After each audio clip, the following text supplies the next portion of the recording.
Hello everyone, I am Yash. Final revision में आपका स्वागत है। तो आधुनिक भारत के इतिहास की बात कर रहे थे हम, और अब तक हमने उदारवादी और उग्रवादी आंदोलन के बारे में देख लिया था। अब आगे उसी से जुड़ा हुआ टॉपिक बात करते हैं बंगाल विभाजन की, जो उस समय के वाइसराय करजन के समय हुआ था। और इस विभाजन के बारे में कहा जाता है कि इस विभाजन के बाद राष्ट्रीय आंदोलन ने अब एक नए चरण में प्रवेश कर लिया था। तो उस समय के जो वाइसराय थे करजन, उन्होंने बंगाल को दो भागों में बांट दिया था। जहां पूर्व का क्षेत्र ढाका, राजशाही और चटगांव में बटा हुआ था, तो वहीं पश्चिमी भाग में बंगाल का पश्चिमी हिस्सा, बिहार तथा उड़ीसा आते थे। तो इस बंगाल विभाजन की शुरुआत कुछ इस तरह से हुई कि 3 दिसंबर 1903 में योजना बनना प्रारंभ हो गई थी इस विभाजन की। 19 जुलाई 1905 में औपचारिक घोषणा कर दी गई थी कि बंगाल का विभाजन होना है। फिर आगे 16 अक्टूबर 1905 में बंगाल का पूर्णतः विभाजन कर दिया जाता है। और उस समय के अधिकारी कुछ इस तरह से थे। वाइसराय थे करजन, गृह सचिव थे रिस्ले, और उस समय बंगाल के गवर्नर थे फ्रेजर। तो अब आगे बढ़ते हैं और देखते हैं कि इस बंगाल विभाजन के कारण क्या रहे। तो बंगाल विभाजन के दो कारण देखने मिलते हैं। एक कारण जो वाइसराय करजन के अकॉर्डिंग था, इसमें वाइसराय करजन कहते हैं कि बंगाल का जो हिस्सा था वह भौगोलिक दृष्टि से बहुत बड़ा था, यहाँ की आबादी ज़्यादा थी, इसलिए प्रशासनिक दृष्टिकोण से बंगाल एक बड़ा प्रांत था। इसलिए प्रशासन में कमज़ोरी और शिथिलता आती जा रही थी, और जनता के हित के लिए विभाजन करना ज़रूरी था। मतलब करजन का मानना था कि प्रशासन को सुदृढ़ता मिलेगी इस विभाजन से। तो ये तो कारण था करजन के अनुसार, ब्रिटिशर्स के अनुसार। लेकिन बंगाल विभाजन का वास्तविक कारण देखते हैं तो बंगाल जो था वो राजनीतिक गतिविधियों का केंद्र था। ब्रिटिशर्स के सारे काम यहीं से होते थे, और यहीं से राष्ट्रवाद का उदय भी हो रहा था। तो इसे देखकर पूरे भारत में भी राष्ट्रवादी भावनाएं जागने लगी थी, और बंगाल के राष्ट्रवाद से ही पूरे भारतीयों को प्रोत्साहन भी मिल रहा था। इसलिए राष्ट्रीय आंदोलन को कमज़ोर करने के लिए बंगाल का विभाजन किया गया था। और तो और ब्रिटिशर्स बंगाल को हिंदू मुस्लिम में बांटना चाहते थे, और फूट डालो राज करो की नीति अपना रहे थे। और वे फूट इस तरह से डाल रहे थे कि अंग्रेज अब मूल बंगाल में बांग्ला भाषियों की आबादी को कम करके उन्हें गैर बांग्ला भाषियों में मिला रहे थे। इसी के तहत बांग्ला भाषियों को हिंदी और उड़िया बोलने वालों से अलग कर दिया था अंग्रेजों ने। तो ये कारण थे बंगाल विभाजन के। अब देखते हैं कि इस बंगाल विभाजन का परिणाम क्या हुआ। तो अब भारतीयों ने अंग्रेजों के वास्तविक उद्देश्य को समझ गए थे कि ये फूट डालो राज करो की नीति अपना रहे हैं। तो भारतीयों ने स्वदेशी आंदोलन की शुरुआत कर दी थी, और राष्ट्रीय आंदोलन अब उग्रवादी विचारधाराओं से युक्त होने लगा था पूरी तरह से। उदारवाद को पूर्णतः छोड़ने लगे थे अब लोग। और इसी से प्रेरित होकर 1907 में सूरत अधिवेशन में कांग्रेस दो भागों में बढ़ जाती है, उदारवादी और उग्रवादियों में। तो ये कुछ परिणाम रहे बंगाल विभाजन के। तो बंगाल विभाजन ने जो स्वदेशी आंदोलन को जन्म दिया था उसे देख लेते हैं अब। तो स्वदेशी आंदोलन से स्पष्ट है कि लोगों ने विदेशी वस्तुओं का बहिष्कार प्रारंभ कर दिया था, और इस बहिष्कार की प्रेरणा कृष्ण कुमार मित्र अपनी पत्रिका संजीवनी में दे रहे थे। लोग अब स्कूल, अदालतों और उपाधियों का बहिष्कार कर रहे थे, तथा रचनात्मक कार्यों पर बल दे रहे थे, और रचनात्मक कार्यों के माध्यम से ही समाज सुधार पर बल दे रहे थे। वे अब आत्मनिर्भरता के लिए राष्ट्रीय शिक्षा और स्वदेशी पर बल देने लगे थे, तथा साथ ही बाल विवाह, दहेज प्रथा आदि के विरुद्ध में आवाज़ भी उठाने लगे थे। अब आगे देखते हैं कि स्वदेशी आंदोलन की कार्य पद्धतियाँ किस तरह से थीं, वे कार्य किस तरह से कर रहे थे। तो इस आंदोलन के तहत विभिन्न समितियों का गठन हो रहा था, हड़तालों का आयोजन हो रहा था। जैसे अश्विनी कुमार दत्त ने स्वदेश बांधव समिति की स्थापना की थी, तथा साथ ही स्वदेशी आंदोलनकर्ता व्याख्यानों का आयोजन कर रहे थे, स्वदेशी गीतों का गान कर रहे थे, और कार्यकर्ताओं को नैतिक प्रशिक्षण भी दे रहे थे। तथा इस आंदोलन में पहली बार महिलाएं भी जुड़ रही थीं। महिलाएं धरना प्रदर्शन करती थीं।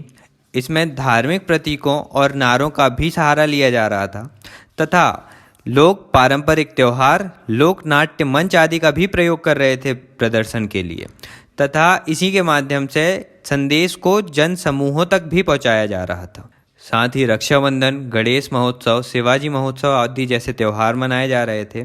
और आंदोलनकर्ताओं ने उग्रवादियों के निष्क्रिय प्रतिरोध की प्रक्रिया को भी अपनाया था, जिसमें बहिष्कार, असहयोग, धरना प्रदर्शन, जेल भरो आदि जैसे कार्य कर रहे थे लोग। अब इनकी कार्य पद्धति देखने के बाद देखते हैं कि इस आंदोलन का प्रसार कैसे हुआ।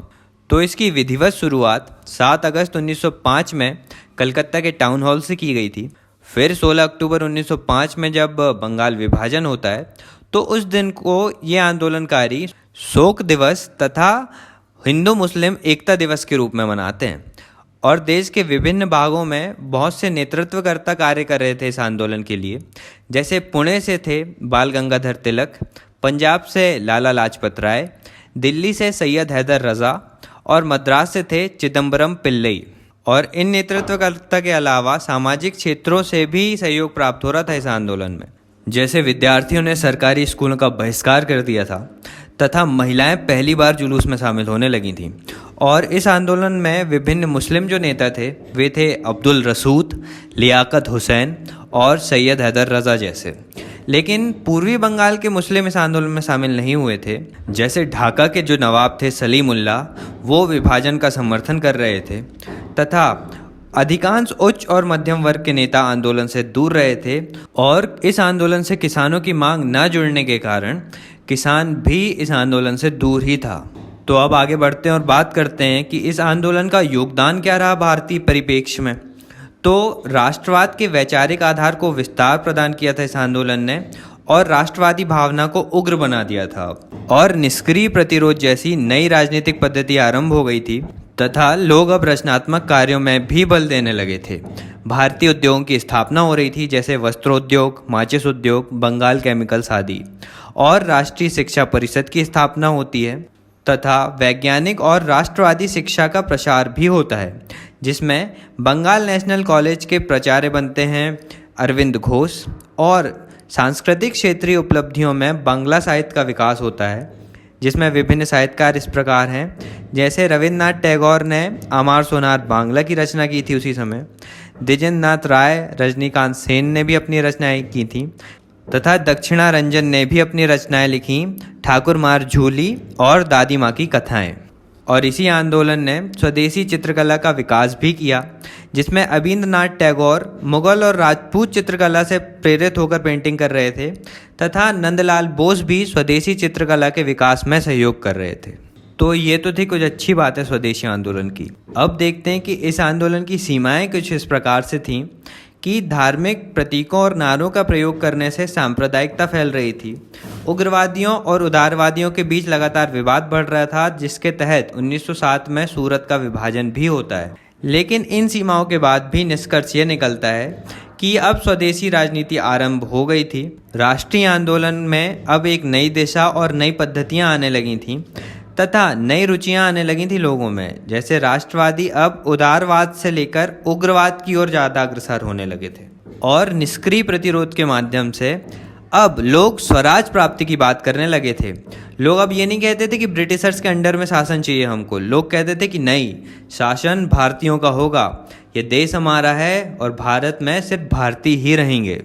तो फाइनली इस आंदोलन का परिणाम यह हुआ कि ब्रिटिशर्स को बंगाल का विभाजन रद्द करना पड़ा। और 1911 में क्रांतिकारी घटनाओं से भयभीत होकर सरकार ने बंगाल के विभाजन को रद्द करने की घोषणा कर दी। और तो और ब्रिटिशर्स ने अपनी राजधानी कलकत्ता से शिफ्ट कर ली दिल्ली। मतलब अब ब्रिटिश सरकार दिल्ली से अपना प्रशासन चलाएगी। और साथ ही बंगाल क्षेत्र को बिहार तथा उड़ीसा में अलग करके 2 प्रांतों का गठन भी कर दिया था अंग्रेजों ने। तो ये कुछ प्रभाव थे स्वदेशी आंदोलन के। तो आज के वीडियो का टॉपिक बंगाल विभाजन और स्वदेशी आंदोलन समाप्त होता है। इसके बाद अगले वीडियो में हम बात करेंगे क्रांतिकारी आंदोलन की और देखेंगे कि कामागाटा मारू जहाज विवाद क्या था। तो अब तक यदि आपने चैनल सब्सक्राइब नहीं किया तो सब्सक्राइब कर लीजिए। वीडियोस पसंद आ रहे हैं तो लाइक भी किया कीजिए। और आपको लगता है कि ये वीडियोस किसी और के लिए भी हेल्पफुल हो सकते हैं तो उनके साथ शेयर भी कीजिए। मिलते हैं अगले वीडियो में एक नए टॉपिक के साथ। I am Yash Dahariya signing off. Thank you so much for listening.